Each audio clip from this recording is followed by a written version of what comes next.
Episode 698, Fired Up. All right, Alex sipped his coffee. Can I fire someone? Whatever you want, Maria said. As a shareholder, you will have that power, and we won't second-guess you. In the past, she had been impressed by him, but now she knew how powerful he was, and she realized he couldn't be underestimated. Good. Alex casually threw the shareholder's card in front of Susan and said, You're fired. You are no longer the head of Baltimore General Hospital. He pointed at the door. You can leave now. Fired? Susan asked in astonishment. She couldn't believe her ears. She had been surprised to see that Maria had been sent as the messenger of the Thornton family, and now this had happened. She shook her head in dismay. Her annual salary at the hospital was impressive.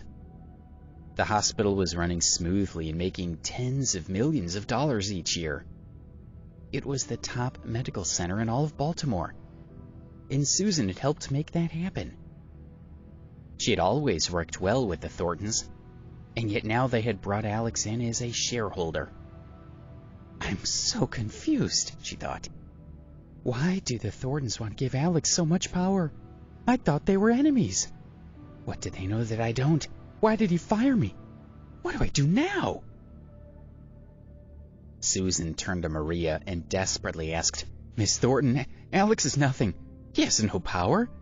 Why are you trying so hard to make him happy?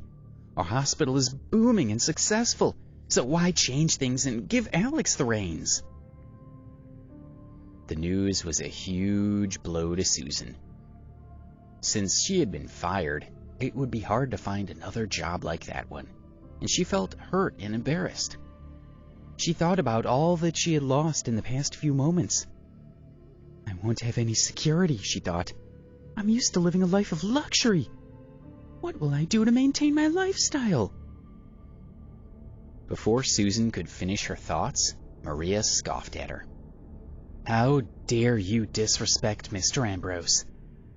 He is a friend and now a shareholder, so I trust his judgment. If Alex wants to fire you, then so be it. You're done. Maria stared down her nose at Susan, which was no small feat, considering Susan was much taller than she was. Now you have 2 hours to gather your things and leave. Security will be there to watch over your departure. It's best if you go peacefully. Do you understand? Maria had watched as Susan had annoyed Alex, and now she had rushed in to put out the fire, so as to not bring herself any unexpected trouble. She was afraid of Alex, and now the entire family wanted to appease him, so she did what she had to do. The time had come for the Thorntons to build up their relationship with Alex. Susan was simply an annoyance that Alex had taken care of. Do you understand? Maria asked again, staring hard at Susan. Susan's face had turned white, but she knew she had no choice. She nodded, knowing she didn't dare to be rude to Maria. She didn't know why the Thorntons were supporting Alex, but she knew she would find out, although it would have to wait. For now, she simply glared at Alex resentfully, and then she nodded to her people and left the clinic. After Susan had left, there was a collective sigh of relief from the patients in the waiting room. Since she had been fired, they were no longer banned from medical services in Baltimore. In turn, they all cast furtive looks of appreciation at Alex. He was truly amazing. Mr. Ambrose, was that situation handled to your satisfaction? Maria asked eagerly. She put aside her cold expression and turned it into one of extreme humility. She had been afraid that the incident would have been an unpleasant experience for Alex. She knew she was lucky that Alex hadn't killed her in the past. He was powerful, and now she was going to get to work with him. He was a difficult man to read. Sometimes he smiled and seemed kind. Other times he could be brutal. Fortunately, Alex accepted the gift. He looked at everything in it, and then he closed the lid. "I'll accept your gifts," he said. "But know this, it isn't enough. In fact, I think it's a paltry offering. A bloody handkerchief, a hospital, and a car. They're nothing compared with the value of my life."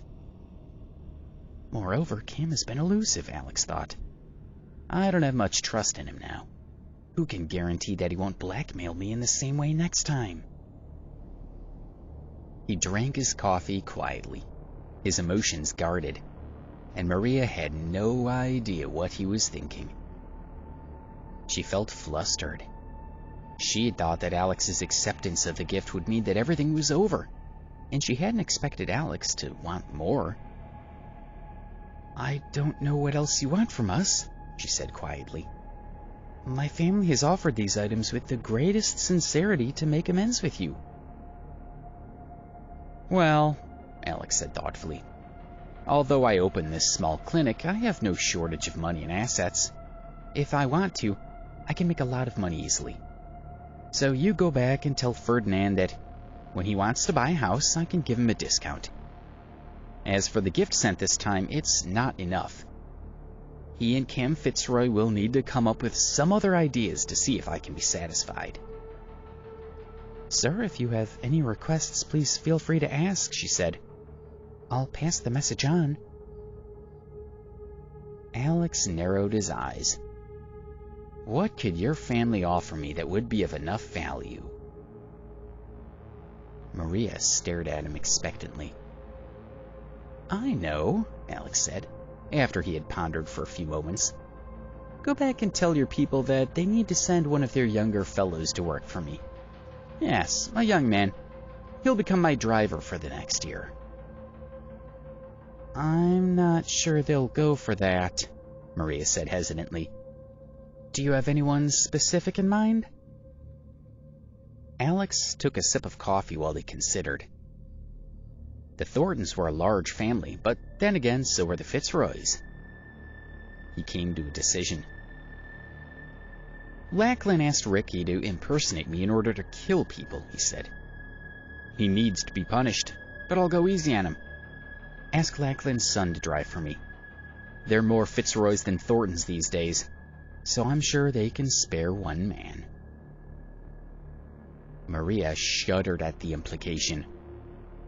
All rumors indicated that Alex had already eliminated most of the heirs of the Thornton family. The main reason that Alex was pushing for more was that he wanted to play both sides. He could pit the powerful families against one another if necessary. That way he wielded invisible power over them all. "Excuse me?" Maria cleared her throat. "Are you sure you don't want to reconsider this request? We could discuss other options." "Discuss what?" Alex asked. Maria slammed her mouth shut, and her reaction solidified Alex's decision. If she was worried, then he had made the right choice. The punishment might seem painless, but the loss of reputation caused by the act could be immeasurable. Maria felt that the demon sect might not agree to the condition, and then her work here would not be effective. On the other hand, she was somewhat hopeful because the Thornton family was not the mastermind behind this particular plan. Furthermore, although he might take a huge economic loss, Alex was willing to let Ferdinand buy a house for far less than the asking price. That meant that Alex was either generous or very, very smart. Maria was worried about what the others might say when they heard Alex's demand. If an organization like the Demon Sect allowed Alex to come in and start making demands, then they would be disgraced. She was in a state of confusion and didn't know what else to say. In fact, it's good for both the Thornton family and the Demon Sect, Alex said. They've both always enjoyed hurting people and causing trouble everywhere. I'll try to bring that under control. There's no call for that kind of behavior anymore. He paused and took another sip of coffee.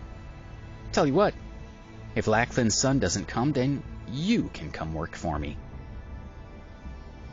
Maria squirmed uncomfortably and said in a flustered voice, "Well, okay then. I'll report back immediately. Wait for my reply." She turned and fled. "Well, Alex," Sawyer said from nearby, where he had heard the end of their conversation, "if you succeed in taking down the demon sect a notch, then it would be the equivalent of severely beating them publicly. It could be a more powerful method than defeating all their people. It's very clever." He smiled, and then asked, "Do you think they'll agree,